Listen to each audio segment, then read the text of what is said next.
Welcome to Factorio Friday Facts. My name is Nilaus. We're going to do a reaction and an analysis of the latest Friday Factorio fact. This is number 381.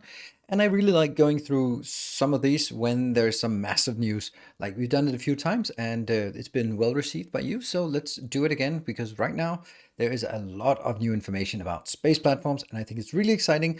I think there are some big questions that are answered and also some big questions that are not answered. So let me know in the comment section below what you think about these changes, or not changes, but these upcoming features, and what you think is good and bad about it. I'd like to know, and we can also discuss it on stream whenever I'm streaming. I'm streaming Factorio 1 or 2 times a week at this point, so usually on Sundays, and maybe also some other days. So check out Discord or Twitch for the schedule. So we did previously see an example of what a space platform looks like, and we could only be like, ooh, that's exciting. There are new stuff here. There's new items, and a lot of stuff is actually being described here.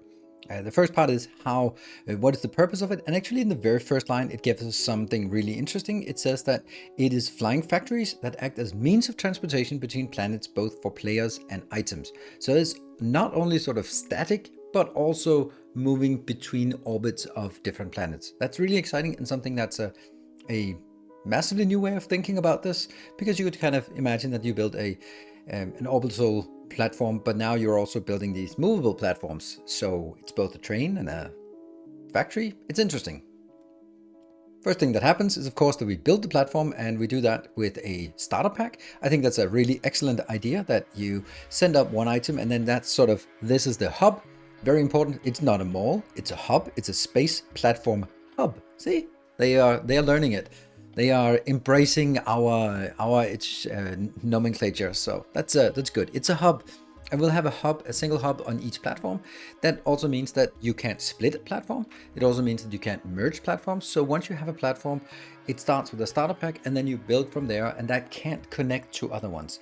Then also, to me, sort of, maybe this is a little bit of a hypothesis, but I'm thinking that probably means that they're not really objects that can sort of bump into each other, because there hasn't been anything mentioned about sort of linking two different platforms together and then moving them. So I'm thinking that it sort of is a different layer. Each platform sort of gets a different layer, and it can't interact with other things directly. It can sort of move in its own layer, but it's not like two platforms can bump into each other and you can bridge it with some more and that kind of thing. That doesn't seem to be the case. So interesting, and that it starts with a hub and then works from there.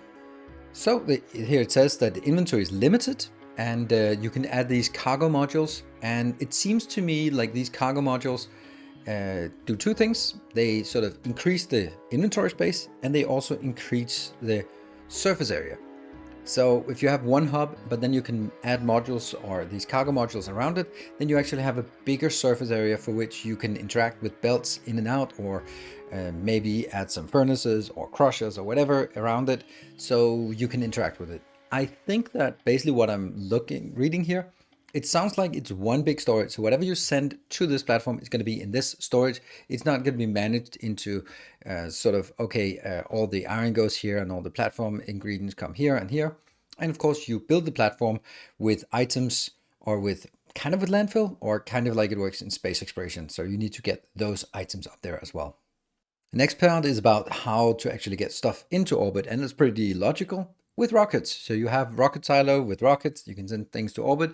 And here it's a little bit of a question, because there must be, or are there some cargo rockets, because the normal rocket only has one inventory slot, and that's no good. So maybe there are different kind of rockets that that doesn't send a satellite up, but actually sends like an inventory, and then we have to fill out how much inventory there is available, how many slots inventory. And then we need to manage what to get up there. And this is going to be a really challenging part. If you played space exploration, it is an absolute nightmare of trying to figure out what you need in orbit, getting it into requested chest, and getting from requested chest into the rocket silo, and then launching it. It's just really complicated. You can automate it with a lot of wiring and circuits and all that, but you still need a lot of sort of interaction back and forth between the top layer, the orbital layer, and the ground layer. And I think it's really good that they try to minimize it, or try to sort of streamline it so it becomes a little more intuitive how to do it. because this is the nightmare of just trying to get it. So the things that they changed, and I think that's really good, is first saying the rocket silo is a requested chest. So that means that eliminates the sort of the double part, because what you would normally do, or what you do in space exploration, is that you are bringing into requested chest. That means if you request 100 into orbit, then you get 100 into requested chest. Those 100 gets put into the rocket, and that means you have 100 here. You still request another 100 in the requested chest unless you do some circuit magic, and that means you sort of have to double everything just to send it into orbit. And that means a lot of inventory management, locking tiles in the rocket, or managing with filters how many items have been put in, and all that stuff. It's a lot of work, and that should not be part of the standard experience in expansion, because that's just going to be too intimidating and too complex. So integrating it directly into the logistic network on Novice, great, because that means you can request things directly in there. Secondly, having the orbital requesters directly pull into down into Novice is absolutely brilliant, so that I guess the Space Hub is identifying that up here we're needing some belts, and we're needing some inserters, and we need some turrets and that kind of thing, and that requests directly into the Space Hub, which directly requests into the rocket silo, which directly requests into the Novice-based logistic network, so they automatically get brought in.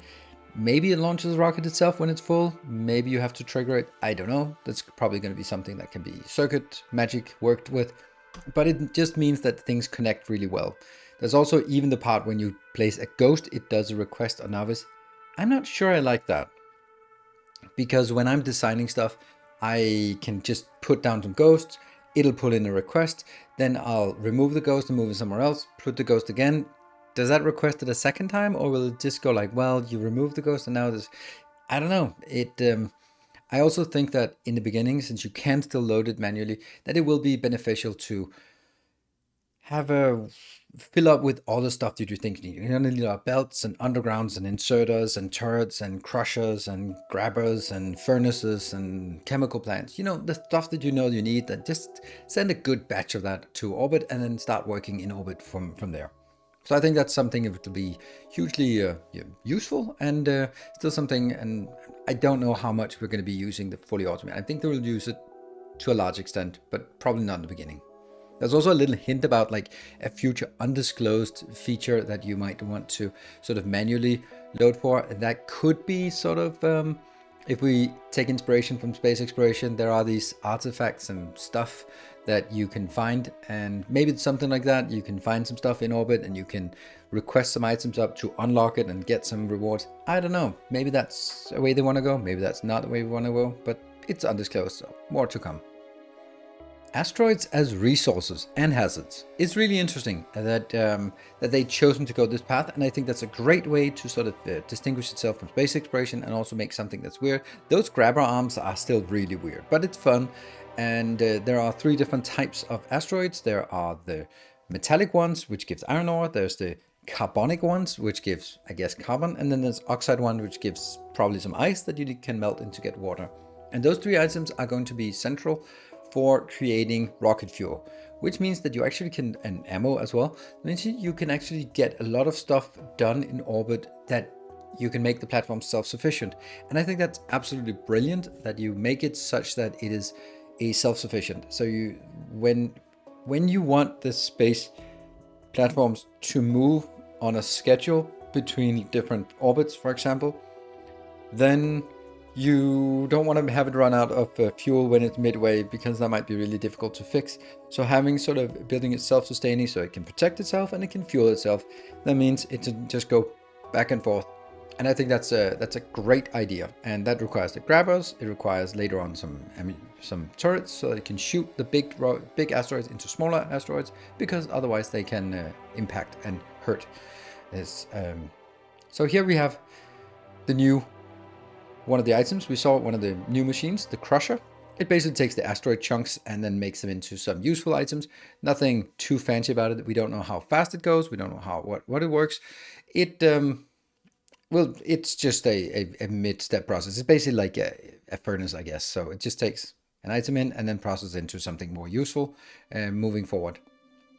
Here's a really interesting idea, because since we can't control what kind of asteroids comes at us, and maybe we need more iron or maybe we need more fuel, that'll depend on how we constructed our platform. So maybe we build a really big, heavy platform, so it needs a lot of rockets. That means needs a lot of rocket fuels, and that means we get too much iron compared to rockets, and then we need to sort of scrap all the excess. And just throwing it into space is a wonderful solution. I think that initially I would be like, oh no, just store it. You never know when you're going to need it. But that's another thing that comes a little bit later, that there is no storage on a platform, which is interesting in itself, and means that you absolutely have to be able to dump things. Otherwise, it'll just jam. And since you can't filter the input, then you have to be able to throw away the excess output. Really interesting idea, and something that makes it unique in orbit. So we know how to make a platform, and we know that they can move. We know how to get the asteroids and convert it into resource to fuel it. But the point of the space platform, more or less, is actually getting space science. And I like the way that they're presenting it, so that you can get some space science when launching a rocket from Navis. With a satellite in, you can get 10 space science pack. That's not a lot, but you will need this to unlock the first space science parts, like the platform, that collection, and the science packs in space. And it looks like this costs about 60, or not about, but it costs 60 science pack, which means you need to launch 6 rockets from Navis just to get some science packs. And I think that makes perfect sense. It's good. It's a reasonable thing. And that means after that, you unlock space science in space. And that's how you would want to do it. And I like that way, that first we have to launch some rockets, because it makes sense that you need to launch some rockets. And then you get to orbit, you start building your starter pack, you start expanding, and then you can start collecting things and making it the space science. So let's look at what the space science actually looks like. It looks this is a little bit confusing to me, this animation here, because I do think that if we look at it, then the uranium moves the wrong way. It moves out of the inserter and back into the hub, which is kind of contrary to what they say that they do. So basically what it says is that the space science packs in space consists of the stuff you get from asteroids. It needs some iron plates for oxidizers. You get that from metallic. You can need some carbon, and you need some oxide. And that means we have the 3 crushers. We can smelt the iron into iron plates, and then it should work. There will have to be some overflow here of something that doesn't fit, and that's something that will obviously be done. But this is like a little bit of a case. It also says that you must get some uranium-235 to make the space science pack, which I think is a really good idea because of 2 things. Main one thing. Uranium is not used enough. Even before you have the Corex process, then you have way too much uranium. Even if you need uranium, or use uranium ammo for stuff on Navis for defense, you just have way too much. And getting an extra use outside of ammo, nuclear bombs or atomic bombs, and fuel, uranium fuel, is great, because it's kind of needed. So that's it's good that there's another need, and now it needs into sort of an infinite process in science, and that's into space science. So I really love that, and I think that's an excellent idea.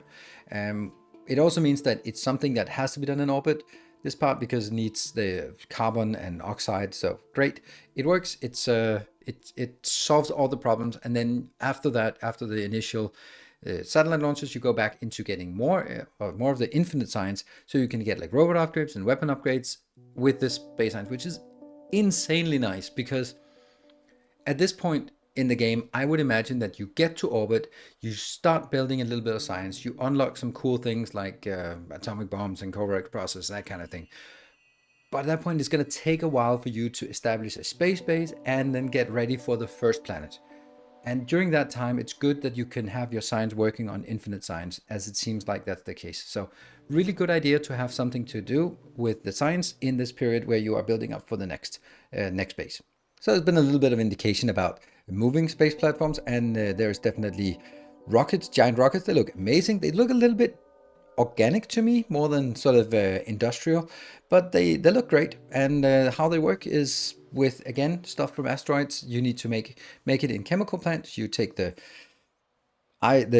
ice and make it into water, and then you also get it into some fuel and some, yeah, we don't know what it is, but it's some oxidizer and some stuff, and then it gets into fuel, and then it's happy, and it launches forward the platform. So the thing is, this is a really interesting thing, is that the bigger the platform, the heavier it is, so you need more rockets to move it.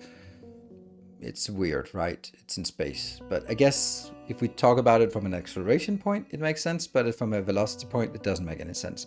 So we're talking about it from an acceleration point of view. So you need more rockets to accelerate it and do a higher acceleration in order to move from orbit to orbit.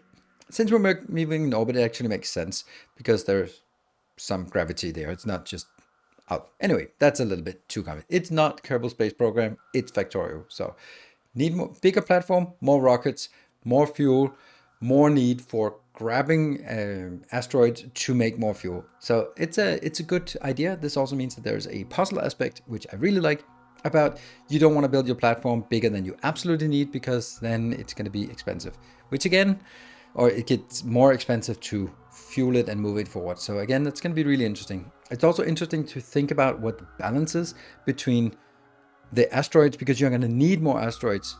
Will there always be enough asteroids to fuel the platform, or will you sometimes be running out because there's simply not enough fuel to keep it going? I don't think that's great, but it might be something that if you have a big platform where you both have a science facility and you need the rockets to move it, then rockets are primary, and then only the excess goes into space science, for example.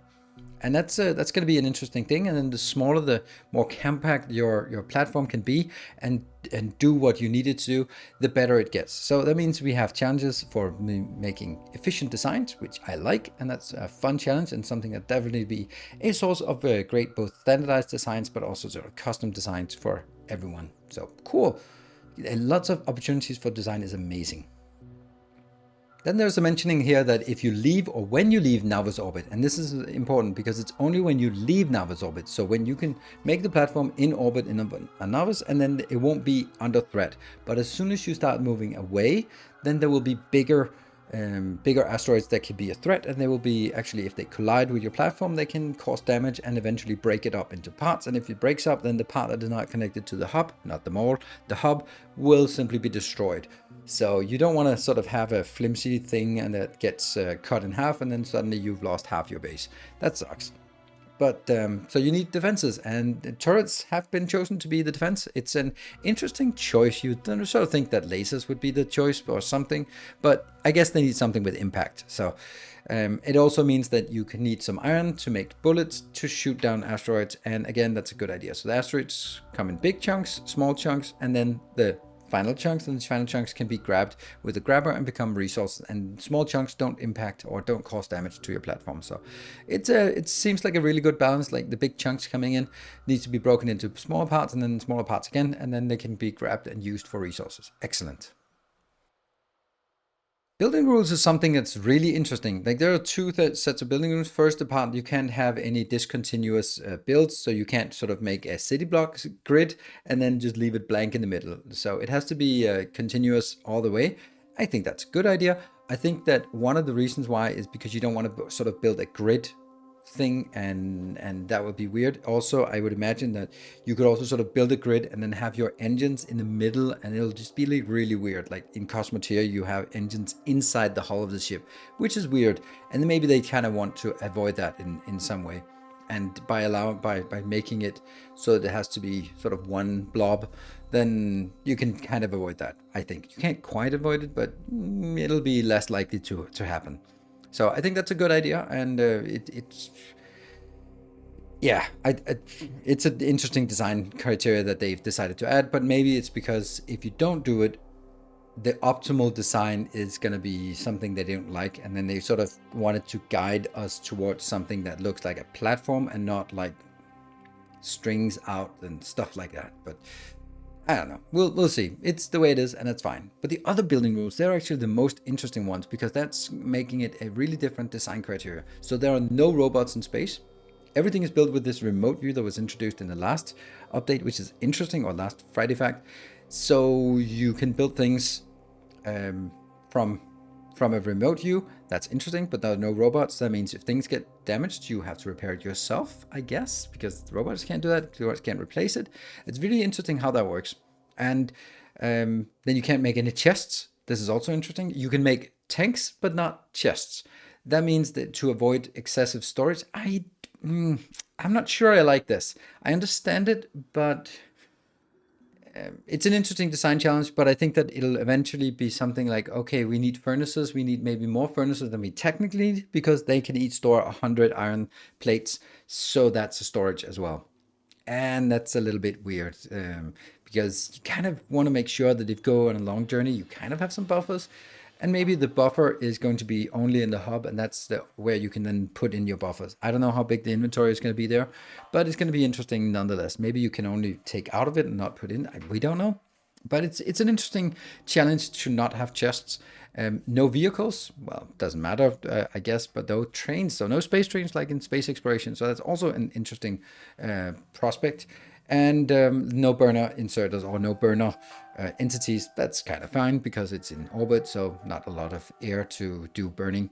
It doesn't really matter much, but I mean, it is what it is, and we'll just adapt it. But the idea is that now we have a space platform that is as small as possible because it probably costs money to build.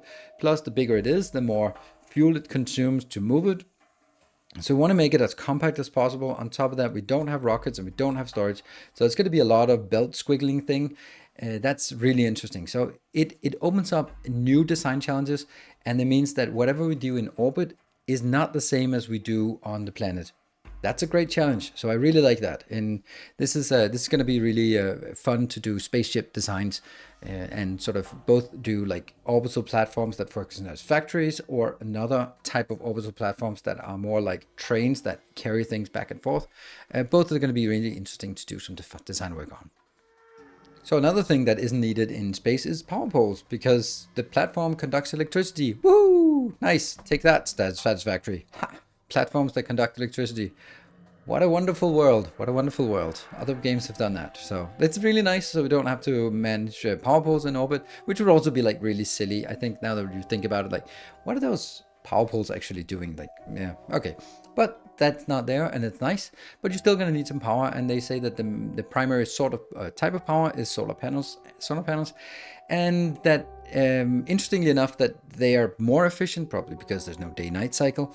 But if you go to planets that are further away, then you might have an issue because they might not get a lot of light, which is interesting because then you need to do something else.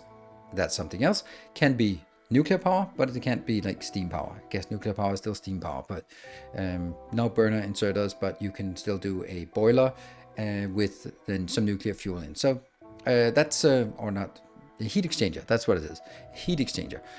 So I think that's super interesting, the fact that you can use nuclear, but that you're primarily going to use solar panels and for the powering of this one, which also means that, and this is what they highlight, that efficiency modules will be more advantageous because the solar panels need space 3x3, and if you make a bigger more power demand means more solar panels means more space means bigger platform, more bigger platform means more fuel needed to actually move between locations, and when more fuel consumption means the less of the asteroids can be used into making science, and then more has to be allocated to just keeping the thing moving and fighting.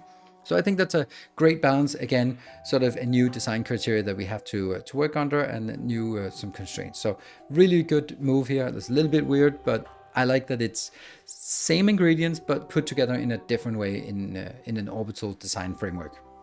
And then of course it comes to the quality part, because I think I like that they have mentioned quality, and now they are sort of anytime they introduce something new, they have to look at it from a quality perspective.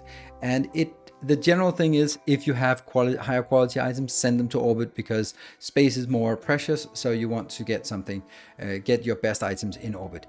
I think that some of the particular ones is turrets because they have longer range. That means easier to shoot down things, better coverage, fewer things working.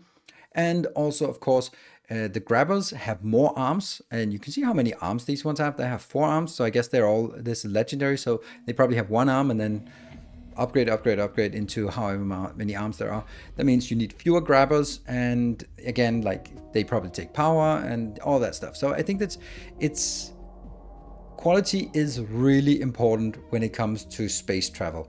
And I think that this is what you primarily want to use it for when it really comes down to it. Like, first you think, like, why would solar panels be valuable to get legendary solar panels? Because why not just put more solar panels? Because space is infinite.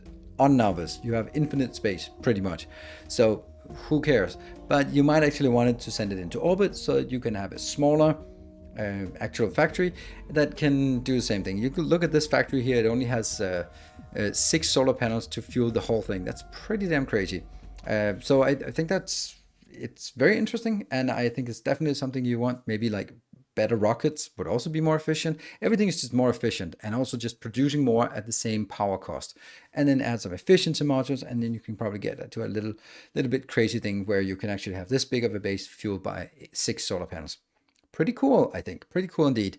Also, the way that as it moves forward, you just throw scrap into space and it'll just sort of drift backwards. That's really funny.